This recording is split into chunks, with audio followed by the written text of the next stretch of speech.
সকল প্রবাসীদেরকে উদ্দেশ্য করে বলতেছি, সবাই তার প্রতিবাদ করেন।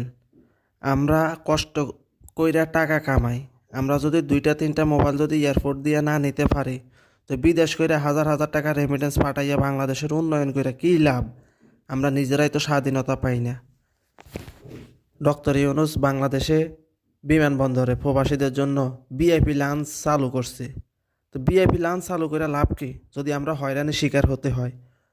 আমরা প্রবাসে থাইকে কষ্ট করে টাকা কামাই, আমরা দেশে যাইতে 2-3টা মোবাইল নিতে পারি না।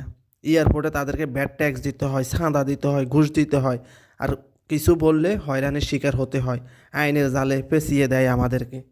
আমরা অন্য দেশের থেকে যখন মোবাইল কিনে নিই, তাদের দেশে তো ট্যাক্সের লাই ধরে না, তাদের জন্য তো হয়রানি করে না, তাহলে বাংলাদেশে কেন হয়রানি করে আমাদেরকে?